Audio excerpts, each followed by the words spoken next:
He fumbled for his keys, but before they touched the lock, red and blue lights lit up the street hand in the next heartbeat. Cold steel cuffs were digging into his wrists for the crime of walking to his own front door. Marcus Hill always loved the quiet rhythm of his neighborhood in Oak Ridge. After a long day at the auto shop, he could count on the comfort of his street, the soft hum of crickets in summer, the glow of porch lights like friendly beacons, and the faint smell of barbecue, drifting from somewhere down the block.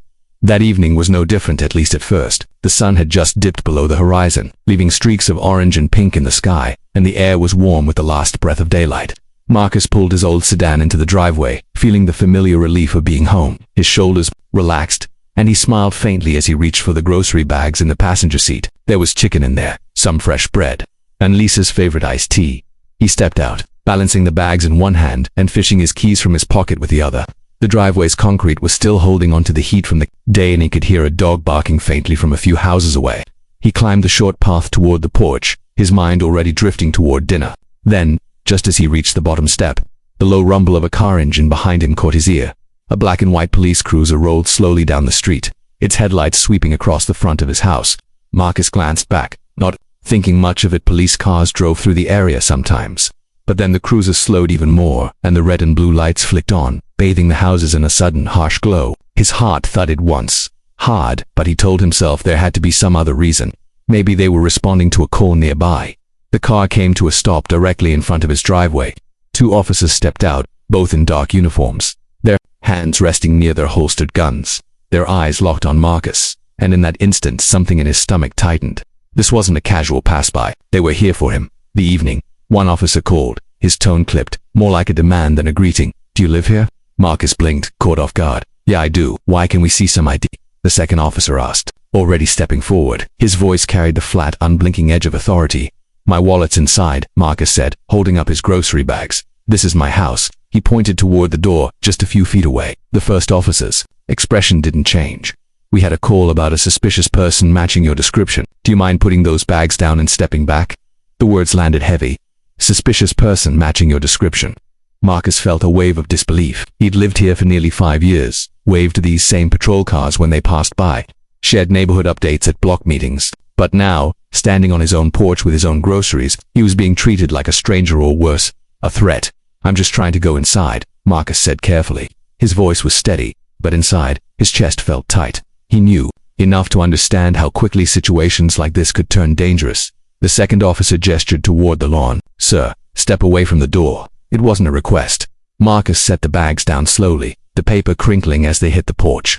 He took a single step back, his hands visible. Somewhere in the back of his mind, he wondered if any of his neighbors were watching from behind their curtains. The glow of the cruiser's lights made the whole street feel like a stage, and he was the unwilling main act. That was the moment he realized whatever this was, it wasn't going to end with a simple conversation. Marcus stood in the glow of the flashing lights, his heart beat loud enough to drown out the crickets. The street felt different now, colder, harder. The first officer took a step closer, his boots thudding against the pavement. "Turn around," he said, his voice flat but carrying that sharp edge that left no room for argument. Marcus hesitated, glancing at the door just a few feet away. His keys were still in his pocket. Inside was his wallet, his proof, his safety. But the distance between him and the door felt impossible now, like a wall he couldn't cross. "I live here," Marcus said again, his tone low, steady but laced with disbelief. "You can walk inside with me. My wife's there, she can vouch for me." The second officer's hand twitched near his belt. "We can't let you enter until we've confirmed who you are." Marcus swallowed. Every part of him wanted to argue, to demand an explanation, but a deeper, heavier instinct told him not to push. He'd seen enough on the news, heard enough. Stories from friends, one wrong move, one perceived threat, and things could turn deadly in seconds. He put his hands out slightly, palms forward. "All right, but I'm telling you, you're making a mistake." The first officer stepped behind him. In one swift, practiced motion, Marcus felt cold steel clamp around his wrists. The cuffs bit into his skin, their weight both physical and humiliating. The sound of them locking shut was louder than it should have been, echoing in his ears from somewhere nearby. A voice called out, "What's going on?" A neighbor stood at the edge of their driveway, phone in hand. The officers didn't answer. One of them muttered something about detaining for safety. Marcus's mind was racing. His groceries were still sitting on the porch, a bag tipped over so that a carton of eggs rolled out onto the wooden boards.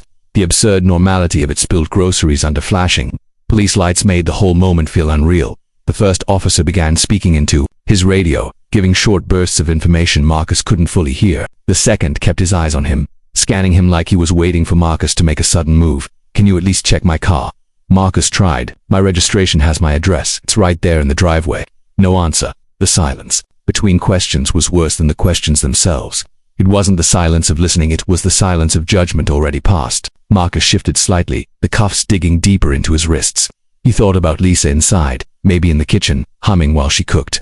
She had no idea that just outside, her husband was standing in the middle of their yard, treated like a criminal. A flicker of movement at the window caught his eye. Lisa was there now, her face framed in the glass, frozen for a second in shock before she disappeared from view. Moments later, the front door swung open. "What the hell is this?" she demanded, stepping out onto the porch. Her voice cracked, not from fear but from anger. She looked at Marcus, then at the officers. "He lives here. This is our house. Take those off him." The officers didn't react immediately. The first one glanced at the second, and something unspoken passed between them. "Ma'am, please stay back," one of them said. "No, I'm not staying back," Lisa shot back, her voice shaking now. "You've got the wrong person.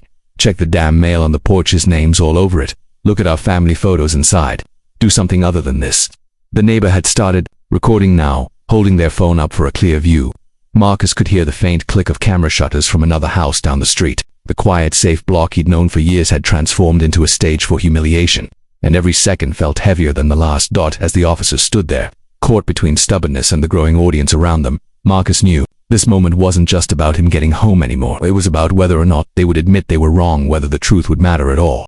The air felt thick now, as if the whole street was holding its breath. Lisa stood her ground on the porch, her eyes burning into the two officers who had her husband restrained like a dangerous intruder. Marcus kept his gaze low, not because he was ashamed he had done nothing wrong, but because he knew eye contact with the wrong kind of authority could spark something worse. The neighbor's phone camera stayed locked on the scene, recording every word, every twitch of a hand, every second of the flashing lights. "You can check his ID inside," Lisa repeated, her voice carrying over the hum of the cruiser's engine. "You can check the car in the driveway.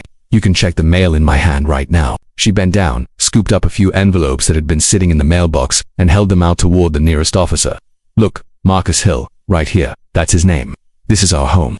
The officer nearest her shifted his stance, clearly uncomfortable under the growing attention from neighbors stepping out onto porches or peeking around fences. "Ma'am," he started, his voice flat. "We got a call about someone matching his description." Lisa cut him off. "Matching his description? You mean a black man walking toward his own house? That's the description." A ripple of murmurs ran through the small crowd forming at the edges of the street. Someone whispered, "This is wrong," and another neighbor muttered something about racial profiling. The pressure was building. The first officer, the one who had put the cuffs on Marcus, glanced over his shoulder at the growing audience. His jaw tightened, but his hand stayed steady. "Ma'am, we have to verify the situation. You're humiliating my husband in front of our neighbors for no reason." Lisa shot back. "You've already got proof right here." She waved the envelopes again. "Or are you afraid to admit you made a mistake?" Marcus finally spoke, his voice low but carrying enough weight to cut through the noise. "You're standing in front of my home telling my wife I don't belong here. You don't know what that feels like, do you?" The officer didn't answer, but his partner shifted uncomfortably. The tension was a living thing now, pressing against all of them. From behind Lisa, a younger neighbor in a hoodie stepped forward. With his phone raised high, "It's all on video," he said. "Every second you put cuffs on him without checking a single thing. You keep this up, and this is going viral tonight." For the first time, Marcus saw a flicker of uncertainty cross the first officer's face. The second officer glanced at him, a silent question passing between them. They were weighing their next move, whether to dig in or back down. The crowd was getting bigger, and the phones were multiplying. Lisa took another step toward Marcus, her voice softer now but no less determined. "Let him go. You've embarrassed yourselves enough already." The silence stretched. The only sounds were the distant barking of a dog and the faint rustle of leaves in the summer air. Then, finally, the officer behind Marcus reached for the cuffs. With a quick twist of the key, the metal bands popped open. Marcus flexed his hands, the circulation rushing back, leaving faint red marks on his wrists, but there was no apology. "You're free to go," the officer said, as if the past 10 minutes hadn't just happened. Marcus turned to Lisa, who slipped her hand into his. The crowd murmured a mix of relief and disbelief, but the moment felt hollow. They had their freedom, but something inside Marcus had shifted. This wasn't over, not for him, and not for the people who had just watched it unfold. The officers stepped back toward their cruiser, but the neighbor with the camera followed, still filming. "Hope you're ready to explain yourselves," he said. "Because the world's about to see this." Marcus didn't look back at them. His focus was on the front door, on getting inside, on feeling safe again, though he knew that safety would never feel quite the same. Inside the house, the silence felt almost unnatural. The hum of the refrigerator, the ticking of the wall clock, even the faint creak of the floorboards beneath Marcus's feet sounded sharper, louder. Lisa closed the door slowly, as if afraid another knock or command would shatter the fragile. Marcus set the grocery bags on the kitchen counter, but the food no longer mattered. His wrists still throbbed where the cuffs had bitten into them, and his mind replayed the scene in fragments, the flash of lights on the driveway, the weight of every stare from the neighbors, the sound of his wife's voice cracking with anger. Lisa moved to fill a glass of water, her hands trembling just enough for him to notice. She slid it toward him, but when he didn't take it right away, she put her own hand on his. "You okay?" she asked softly, though they both knew the answer. "Fine," Marcus said, but it came out hollow. He wasn't fine. He felt hollowed out, scraped raw by the knowledge that his life could be turned upside down without warning.